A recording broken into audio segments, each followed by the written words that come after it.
lo que está pasando. No sabemos si lo van a poder detener. Hay los economistas más importantes, los últimos secretarios del Tesoro, qué sé yo, están opinando. Algunos dicen que el gobierno de Estados Unidos debería cubrir todos los depósitos de todos los norteamericanos. La crisis se contagió tan rápido en Europa que uno puede pensar que se contagió antes de que empiece en Estados Unidos. No sé, es muy fuerte lo que ocurrió. Y si uno se pregunta, ¿y va a golpear en Argentina? Claro, ¿cómo no va a golpear? Y en ese contexto es que se dio la negociación con el Fondo Monetario Internacional en estos días. Se llevaron adelante 2 negociaciones en los últimos días.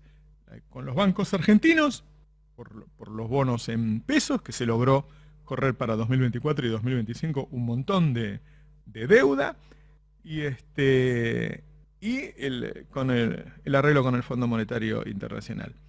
Yo recién hablé con gente muy cercana a Cristina, que la asesora en temas económicos, y le parecía bien que se haya corrido, que el Fondo Monetario Internacional, le haya permitido a Argentina en esta negociación, que es una palabra horrible que te haya permitido, pero bueno, pregúntenle a Macri por qué nos ató las manos al Fondo Monetario Internacional, que no te exija las reservas que tenías que tener, que te diga, bueno, está bien, tenés menos reservas a fin de año. Uno podría leer ahí que todos los que desconfiamos tanto de que nos iban a cagar antes de las elecciones, no está sucediendo. Lo que sí uno podría marcar, y esto ya corre por mi cuenta, es que no es que se haya firmado nada, no se firmó nada en contra de la Argentina en estos días, sino que el fondo te está diciendo en el comunicado, bueno, fíjate las cuentas, qué sé yo. ¿Y qué pasa cuando vos tenés una sequía y te entran, ponele, 15.000 millones de dólares menos? A Cristina le están diciendo 10.000 millones de dólares menos de cosecha. Es decir, los economistas de Cristina hablan de menos caída. Bueno, cae el PBI también, y entonces cae el PBI, entonces cae la recaudación. Entonces es difícil cumplir con las metas fiscales si no cumplís con las metas de reserva. Eso aún no se negoció. Yo hubiera hecho lo mismo, o sea, si vos vas y le pedís 2 cosas al fondo, cuando vos negociás nunca pidas 2 cosas juntas, porque te van a dar una sola. Pedí una y más adelante, cuando conseguiste esa, pedí la otra. Con lo cual uno supone que más adelante se va a rever la meta fiscal. En general, cuando vos renegociaste piden más cosas. Vos me decías recién, Nico, que tenías algunos apuntes sobre la negociación. Sí, hablaba con gente del equipo económico anoche, hoy a la mañana, y destacan, entre otras cosas, que no se toca el gasto social, no se toca el gasto en educación, cosas que antes eran las primeras que apuntaba el fondo en ciencia que recortar. Se habilita, por ejemplo, o se mantiene la habilitación dentro del acuerdo. Hay muchos detalles técnicos, ¿viste? Son acuerdos que son toco así. Pero había una autorización, del acuerdo original estoy hablando, para utilizar hasta 0,6 puntos del PBI de adelantos transitorios del Tesoro. Es básicamente emitir para financiar con emisión. Desde que asumió Massa hasta ahora no se utilizó eso. No se usó, pero sigue estando presente esa cláusula, digamos. Ahí hay, no digamos, se usó porque consiguió financiamiento. Así es, en los distintos canjes y renovaciones que fue haciendo de la deuda en pesos. Pero bueno, ahí tenés, por ejemplo, un medio puntito de PBI de margen para financiar mayor gasto eventualmente. Para la selección. Y sí, pero fíjate que corresponde 0,6 del PBI y se calcula que el costo anual de la moratoria que se aprobó hace unos días es 0,4, con lo cual, digo, es una cantidad de recursos razonable. De todas formas, sí, es probable que más adelante en el año o se vaya renegociando ese orden o se pida un waiver para ese aspecto puntual. Pero va a haber un pedido, digo, va a haber una flexibilización del gasto hay una cuestión política sería también. Lo lógico. Ahora a las 9:30 vamos a hablar con Emanuel Álvarez Agis, que sacó un informe hoy y más o menos saca la cuenta de cuánto cae el PBI y por lo tanto cuánto cae la recaudación o cuánto se agranda el déficit por la sequía. Hay muchas cuentas de qué pasa con la sequía. Ya te digo, hay gente que dice 20.000, gente que dice 15.000, cerca de Axel dicen 10.000. Si vos conseguís que liquiden más, la cosecha es menos, pero si vos conseguís que liquiden de esa cosecha que es menor un porcentaje mayor a lo habitual, o sea, achicás eso. Y si ustedes saben que están negociando con Brasil, además, para que entre en dólares. Saben que en los próximos días sale lo del 5G, son más o menos 1.400 millones de dólares. Entonces, hay que ver cómo terminan todas esas cuentas. Ahora, lo de la crisis financiera internacional, qué sé yo, ¿viste? Ya más cosas. A mí me duele la cintura también. Hay que ver también en ese cálculo, Roberto, el precio de los alimentos, porque se cree que entre la crisis financiera y las complicaciones que está habiendo a nivel geopolítico, en la guerra y demás, puede haber una nueva subida de precios de commodities. Sabemos que cuando la gente huye del dólar, huye de los bonos, huye de las acciones, va a los commodities, y eso termina repercutiendo en el precio de los alimentos. También hay algo que en general no se suele decir. Argentina es tan importante en ciertos mercados alimenticios que si produce menos, sube el precio. Te voy a decir algo al respecto que me decían recién. Estamos con tanta mala leche que la cosecha de Brasil es récord. Por lo tanto, lo que nos falta a nosotros le sobra a Brasil, por lo tanto el precio no sube por nuestra caída, porque Brasil tiene una enorme cosecha. ¿Alguna otra...? ¿Algo más? O sea, vendemos menos al mismo precio. Expliquémosle al público. Argentina es un jugador tan grande que cuando cae su cosecha, muchas veces sube el precio internacional, y entonces lo que no ganás por volumen, lo ganás por el precio. Pero como Brasil tuvo una cosecha tan grande, el precio no sube por la caída de Argentina. Es decir, es el peor escenario. Va. Sí. No, te decía, igual dicen que el año que viene hablando, vienen las inundaciones. Hay lugares donde sobra agua y lugares donde falta, había dicho, ¿no? Eso lo dijo Macri, que se ve que de clima sabe mucho. No, te decía un par de comentarios políticos para redondear las conclusiones sobre esto.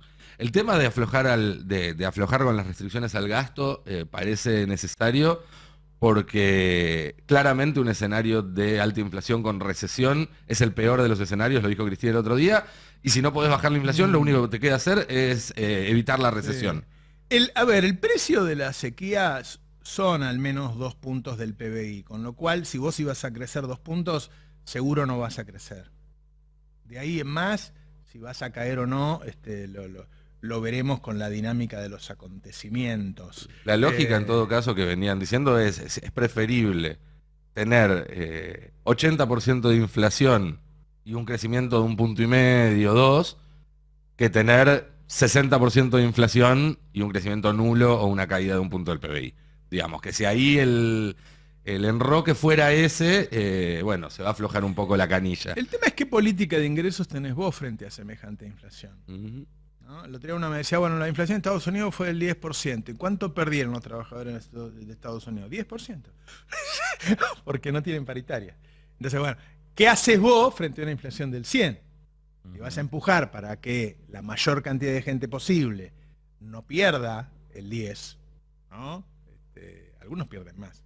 O sea, me parece que el tema acá que va a entrar en discusión política es esa. Hubo un comunicado de la Cámpora ayer contra el acuerdo con el Fondo Monetario Internacional y todos discutían, bueno, ¿es contra Massa, no es contra Massa? Me parece que hay un posicionamiento histórico de la Cámpora con respecto al FMI, que si yo fuera la Cámpora también me mantendría siempre vigente en mi posicionamiento. Digo, esa es la lectura que yo hago. No lo vi como un golpe a Massa, sino decir, bueno, ese es nuestro enemigo histórico, es un buen enemigo para tener, ¿no? Vos fíjate que en el comunicado del FMI dice el imprevista suba, la moratoria provisional, ¿no? Que estaba en el presupuesto. Sí, estuvo 7 meses discutiendo. No, te la dejan servida para que vos le pegues un bofetazo. Sí. Qué sé yo. Siempre vamos a volver al día que Macri no solo firmó con el fondo, sino que dijo que teníamos que enamorarnos de esa mujer y qué sé yo. El fondo, en el momento en que por ahí vendría bien tener una política restrictiva, te dice tener una política restrictiva. Cuando vos necesitas una política que te ayude a expandirte porque te estás cayendo, como es en este momento, ellos mantienen la política restrictiva. Nunca cambian ellos. Siempre piden lo mismo, ¿no? Bueno, hoy se conoce el nuevo índice de inflación. Sí, estoy tratando de conseguirlo y no logro. Alrededor del 6, dicen. Copiaría el de enero. Y para marzo se está hablando de 7%. Ya bueno, todo esto influye, ¿no? La sequía, el precio de las commodities que estaban diciendo, todo esto influye en el precio de inflación perdón, el índice. La sequía fue lo que hizo rebotar la inflación en los últimos 3 meses. Claro, la sequía golpeó en el precio de la carne. O sea, estamos hablando un marzo que volvería a subir, que aparte siempre fue un mes inflacionario históricamente, y el abril, ya ni hablar del 3% que había dicho en algún momento Massa, no sé de cuánto estaríamos hablando, pero todo esto pone muy en duda una candidatura presidencial. O sea, él decía que hay pintadas que dicen Massa, ¿cómo es que dicen? Massa estabilidad. Massa estabilidad. Pintadas en la calle. Nunca Massa, vi una pintada así. Igual a... estabilidad. Igual Cambio estabilidad. una pintada. Lo vi yo, ¿eh? O sea, no hay que Pero me capaz que contara. no era a favor. Claro, capaz que no la mandó a hacer. Más estabilidad, decía, te juro. Estaba pensando, me quedé enganchado, che. Capaz que no era. Menos mal que no tenemos un papa brasilero, ¿no? Pues digo, la sequía, las pestes. Claro, menos mal que es diciendo. argentino y se ve que la mitad no lo. Yo creo que se hicieron No, muchas bueno. promesas para ganar el Mundial Y estamos y pagando. las están cobrando Vamos a pagar todos todo. ahora. Yo lo que creo es que si hubiera bajado la inflación, cosa que se acerca a lo imposible, hubiera sido un candidato de consenso. Y que al no bajar la inflación, yo creo que sigue siendo candidato, pero es más difícil que sea candidato de consenso. Eso me parece. Tampoco es que sobran, ¿no? El No. candidato de la estabilidad. Pero la verdad que decía, él había prometido una baja progresiva, paulatina, y lo que está sucediendo es al revés. Es una suba Sí. progresiva y paulatina si tenemos en cuenta Bueno, de le diciembre. falló una enero, palabra febrero. sola. Claro, paulatina Falló era. una palabra sola. Paulatina es... Claro, era baja, era suba. En abril Bueno, va a bajar, en abril va a bajar. pero bueno, ahí va a ser el momento que se va a resolver Sí. las candidaturas. Y ojo ahí, porque ahí sí. No sé, porque en la Casa Rosada cada vez estiran más la fecha de De cuál- Claro. Y quizás ¿no? para el Era mitad de 2027 mayo. están apuntando. Era mitad de mayo, ya pasó a Sí. junio. Ah, ¿viste? Ojo, ¿Vos tenés la misma información? Sí, el día que cierra la lista es el 24 de junio, ¿no? Claro. ¿Está ahí? Claro. ojo con la inflación de abril, porque ahí sí el acuerdo con el fondo tiene una cláusula que puede llegar a meterle fichas a la inflación, que es la restricción de las herramientas para intervenir en el mercado cambiario. ¿Sí? Es decir, en lo que va del año, el gobierno desembolsó una cantidad importante de dólares para que esta microdevaluación, este crawling peg, se mantenga al ritmo que consideraba adecuado. Eso ya no lo va a poder hacer o lo va a poder hacer de manera mucho más homeopática. Y en un contexto financiero global complejo, la posibilidad de un salto en la cotización de los dólares que te empuje nuevamente a la inflación es una posibilidad más que cierta, y si se diera eso, bueno, veremos qué pasa en abril, si vuelve a bajar o si se sigue manteniendo en esa franja de los 6 puntos. Yo lo veo bajando en abril. Bueno, Lo veo bajando. por suerte sabes más de economía que yo, así que vamos a confiar en tu... Pero bueno, es lo que decía recién, digo, en Estados Unidos no es 100, es 10. Después depende de la política de ingresos. ¿Qué haces con eso? Porque la gente que sea 6, que sea 5, tampoco es que dice, vieja, hoy estamos bárbaros, porque es 5. Depende de cuánto te suben el sueldo. Sí, y sumarle, Roberto, no solamente Entonces me parece- el salario y la capacidad, digamos, de consumo reducida, o la reducción de la capacidad de consumo, la ley de alquileres hoy se basa, por ejemplo, en un ajuste por inflación. Digo, toda la gente, que es muchísima en nuestro Claro. país, que puede eventualmente llegar a alquilar y en términos de contratos establecidos por la ley, cálculo que siempre queda por fuera de la canasta básica, y hoy hablamos justamente, ¿no?, de la actualización No de la, está de la incluido, canasta. ¿no? No La está canasta incluido en la básica. canasta. No. Digo, los alquileres hoy están también en tu actualización sujetos a la inflación. Digo, no es solamente qué comes, es si te quedas sin techo Claro. o no. Claro, claro. Hoy el Paco Manrique nos decía que van a pedir 170 o 180 mil pesos de salario básico, el salario mínimo vital y móvil en realidad, para que alcance la canasta básica. Igual, políticamente hablando, él planteó que hay un déficit enorme en CGT, digamos, las dos grandes corrientes de CGT que no se ponen de acuerdo. Dice, no hay discusión, no hay síntesis sobre precios, salario, una definición bastante descarnada de lo que sucede allí al interior de la CGT, ¿no? Como que hay una representación, dice, ya no hacemos asamblea, nos manejamos por Twitter. ¿No? Eso marca también un cambio al interior de la columna vertebral. Tiene escoliosis, tiene sifosis. Es que vos fíjate, Roberto, que nos hemos acostumbrado siempre a hablar de 4 o 5 personas en Argentina, ¿no? Hablamos de Alberto, de Cristina, de Massa, de Axel, de Máximo, de Larreta, 10 si querés. No hablamos de la CGT, no hablamos de los empresarios. Digo, la responsabilidad salarial son 3 patas, ¿no? Sí. Y la del Estado sería como un árbitro. Sí, mediar, sí. ¿no? Propiciar. Bueno, entonces de un lado tenés empresarios que se han quedado con una porción de la torta mucho mayor que en los últimos años. De otro lado tenés sindicalistas que se supone que están casi con pleno empleo, un desempleo del 6 y pico %. 5.000 puestos se crearon en ESMATA, en automotrices. Bueno, está exportando como loco en la industria automotriz, ¿eh? Entonces, uno supone que están dadas las condiciones para una mejora salarial de mayor volumen y que la responsabilidad recae sobre los sindicalistas que tienen que dar esa pelea. Hay otro factor. En el libro de Abal Medina, cada vez que Rucci se enoja, dice: paro general por tiempo indefinido. Dice. Y acá dice: Acá nada, no aparece. vamos a parar a reflexionar 15 minutos. No lo dicen, lo tuitean, sería en términos claros. Hicieron, es el gobierno de los impulsos. Ya nunca más, digamos, impulsos, ¿viste? Están pensando. Es como una especie de CGT budista.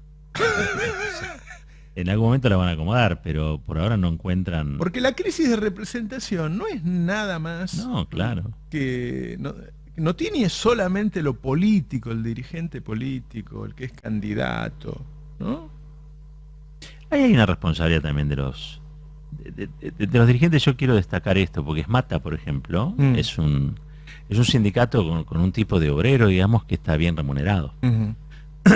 Dentro de lo que es el universo del movimiento obrero, es de los mejores pagos. Es un sector muy dinámico, exportación a full, una economía ensamblada con la de Brasil y que camina muy bien. Ahora, son las definiciones de los dirigentes quizá no tengan que ver con las de sus representados hoy. Porque el dirigente de ESMATA estuvo pidiendo para que Cristina sea presidenta el sábado en Avellaneda, Paco Manrique. Estuvo también Abel Furlan, CGT, UOM, CGT, UOM, el sindicato de Rucci. Claro. Y no estaba pidiendo paro por tiempo indeterminado. Digo, también la UOM recuperó muchísimo, pero me da la impresión de que están esperando ellos más de la política. En vez de proponer a la política, están esperando que la política les diga cómo se acomodan, ¿viste? Ante la situación. Que estarían más cómodos con Cristina, no tengo dudas. Pero también es cierto que él fue el que dijo, ya no hacemos asamblea, nos manejamos por Twitter. Y ahí tenés un déficit, porque lo que históricamente se le ha pedido a la clase obrera, a la clase trabajadora, es que marque un camino. Digo, pensar el Cordobazo lo hicieron metalmecánicos. Claro. ¿No? Citrax y Tram, que eran los sindicatos metalúrgicos. Que ganaban más que los obreros de Detroit. Eran siempre una especie de aristocracia obrera, ¿viste? Pero hoy están muy dependientes de la política, no hay iniciativa. Porque también probablemente en esta situación sea cómodo para muchos tener una buena remuneración y se desentiendan de otros en la misma clase. Quizá no ganen lo mismo o quizá ganen menos. En esto tampoco hay, hoy por hoy hay una crisis del sujeto, digamos, ¿no? Pero, ¿quién te ha representado como obrero? Rucci creo que representaba a un montón de gente, más allá de los metalúrgicos. Y el de sanidad, yo no sé si representa a los metalmecánicos. Y el de camioneros, no sé si tiene mucho. No, el de sanidad que tranquilo que no. No, por eso. No representa ni siquiera a los trabajadores de sanidad. Claro. Hay un problema ahí, hay un problema. De sujeto, digamos, ¿no? ¿Cómo se autopercibe el sujeto? Digamos así. Y ahí también se nota la falta de conducción política, digamos, porque lo que justamente termina acomodando estos intereses disímiles, lo que termina haciendo que se superen ciertas contradicciones es cuando hay alguien que logra acomodar esto. El año pasado, por ejemplo, cuando se discutía la suma fija, la CGT salía a decir que no y demás, pero también en privado había muchos que quizás en público reclamaban medidas al gobierno y después iban y le decían al gobierno que no dé una suma fija porque no podían pagarla. Intendentes, por ejemplo. Hoy en día, cuando hablamos de trabajadores formales con sueldos bajos, claro, la mayor parte son trabajadores municipales, con lo cual ahí también... Algunos municipios tienen unos lindos plazos fijos. Bueno, podría meter la mano ahí en todo caso. Pero digo, ¿eso cómo se ordena? ¿Cómo haces para que los intendentes metan la mano en su plazo fijo? Y con conducción política. Claro. Que es lo que está faltando, Bueno, es el gran déficit de esta época. Una gran crisis, ¿no? Quería volver un poquito sobre el tema de acuerdo con el fondo, porque me parece, entiendo lo que decís de la cámpora y que tiene que mantener una línea histórica, incluso, bueno, algo que claramente para Máximo se convirtió en medular, ¿no? Él renunció a la jefatura del bloque y mantiene en cada intervención la crítica.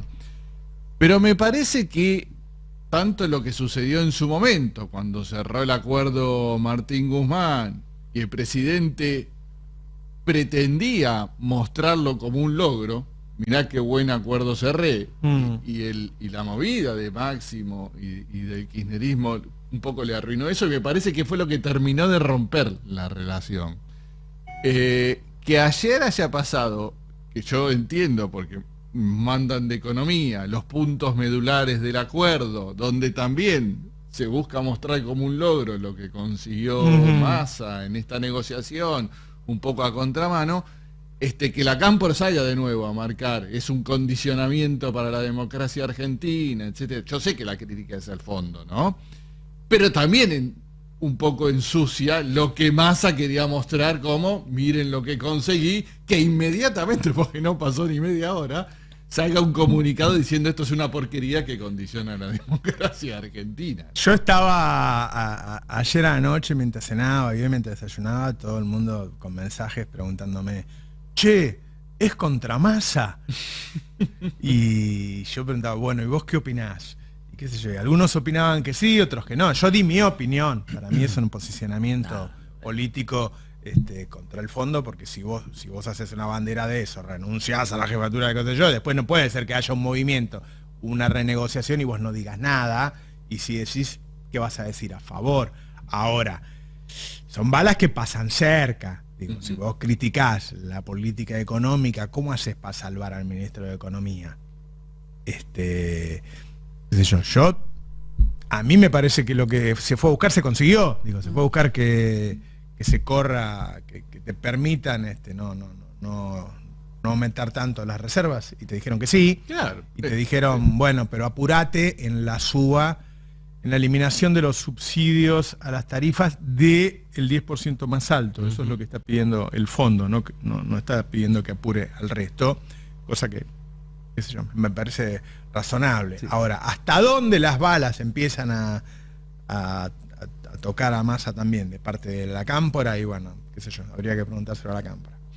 Hay una diferencia sustancial. Había distintas opiniones en la política, eso es lo que quise decir, ¿no? Distintas lecturas. Distintas lecturas sobre ese comunicado ayer a la noche y hoy a la mañana. Hay una diferencia sustancial entre cómo se planteaba la relación con el fondo durante la gestión Guzmán y cómo se plantea ahora, más allá de que quizás los resultados no sean tan diferentes.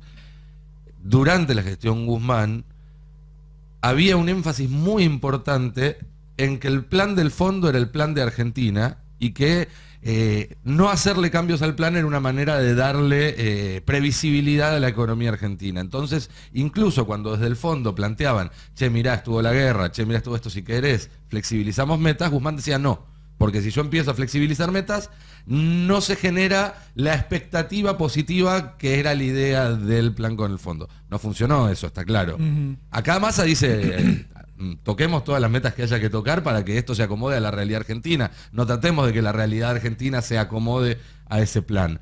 No es menor, no me parece menor. Más allá de que entienda que los resultados puedan verse similares. Lo pidió Cristina, ¿no? El otro día. Sí, eso iba. Sí, y bueno, y hoy Oscar Parrilli acá también en Caballero de Día fue en sintonía, obviamente, con la línea de palabra Cristina. Cariñosa. Sí.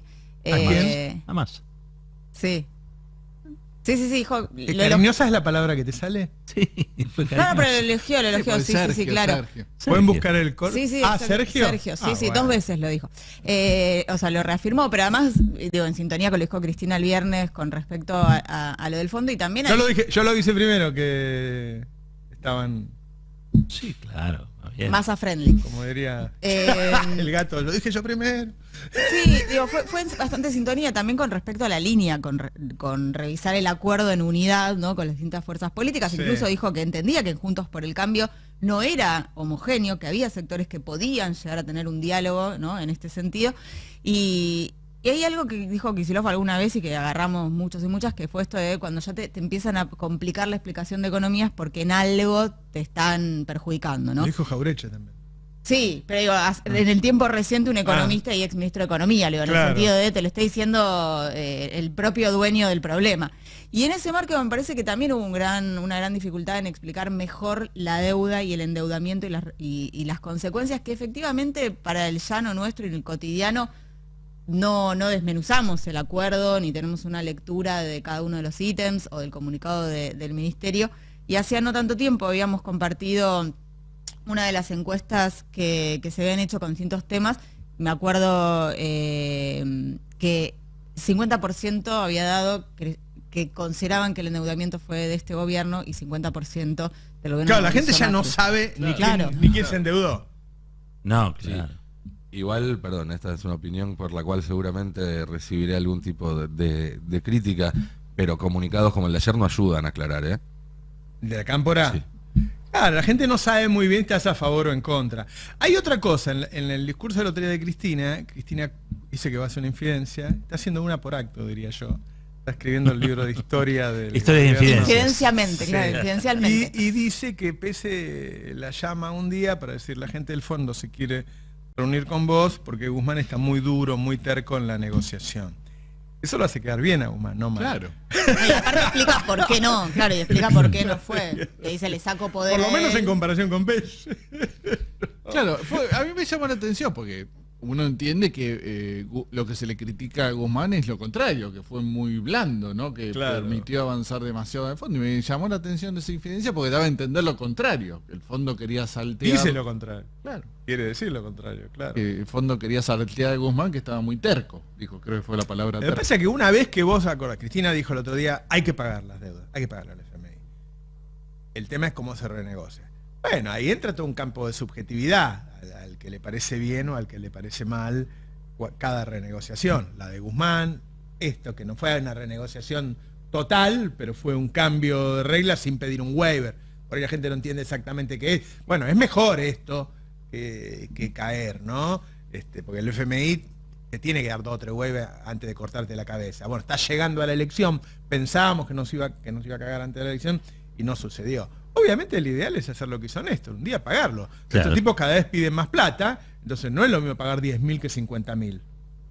No, y en un contexto en el que sabés que lo que pones de un lado lo estás sacando de otro, porque no estás teniendo un margen grande para resolver problemas estructurales que hoy son, decíamos, ¿no? El acceso a la comida, Claro. fundamentalmente. Ahora, siempre es raro, o sea, no es raro, es difícil saber hasta cuándo se puede avanzar, porque no le están concediendo absolutamente, más allá de estas metas. La verdad que soy testigo, porque he ido a varios viajes y tanto Alberto Fernández como ahora Massa, o quien es ministro de Economía, en cada reunión que tienen es un tema que ponen sobre la mesa, las sobretasas, el costo extra que cuesta la guerra y lo que se está pagando. La sequía, bueno, ahora le dieron bola a la sequía. Y la verdad es que los presidentes le dicen, sí, Sí, bárbaro, sí. tenés razón, y cuando llega el momento que ese mismo país, sea Francia, Alemania Claro. o el que sea, tiene que resolver el votar. directorio, se hace lo desentendido. Parece que ahí el presidente se olvida de comentárselo a quien es su representante en el Fondo Monetario Internacional. Y es difícil saber La qué peor- más se puede hacer. Vos fíjate que está claro que la peor herencia que deja Macri es el acuerdo con el fondo, porque todas las demás cosas no son estructurales. De hecho, una caída salarial no es algo estructural. No, se Vos puede lo podés revertir. modificar. Claro, claro. Sí. Ahora, ¿cómo modificás un acuerdo con el fondo? No sé, ahora vamos a hablar con Emanuel Álvarez Agis, porque el informe de él termina bastante sugestivo, ¿no? Porque siempre hay momentos en que vos te conviene, no sé si la palabra es romper, pero poner un impas, qué sé yo. A mí me parece muy peligroso antes de una elección, pero si los tipos te siguen diciendo, anda por acá, y vos ves que ese lugar que en este momento, o sea, las situaciones van cambiando. Esta renegociación, la de Guzmán, se hizo antes de la guerra. No había ocurrido ni la guerra. Ahora hay guerra, hay sequía y hay crisis financiera internacional. Es obvio que cuando cambian las condiciones vos tenés que revisar las cosas. Lo que yo digo es que vos nunca podés en una negociación poner todo sobre la mesa. Entonces a mí me parece bien que se haya puesto una sola cosa. Y bueno, ahora necesito lo de las reservas. Listo, lo conseguiste. Pero 2 o 3 meses irás y dirás, che, mirá, no voy a bajar el déficit, no puedo bajar en estas condiciones. Y renegociarás lo próximo. A mí lo que pasó ayer me parece que era lo que se podía hacer. Yo sé que queda bárbaro decir, eso ya lo dije cuando lo hizo Macri, qué sé yo, decir, son unos hijos de puta. Ya lo dije cuando Macri dijo que estábamos enamorados, qué sé yo. Ya está, nos tenemos que ir, que viene Agis. ¿Sí? Títulos y Agis.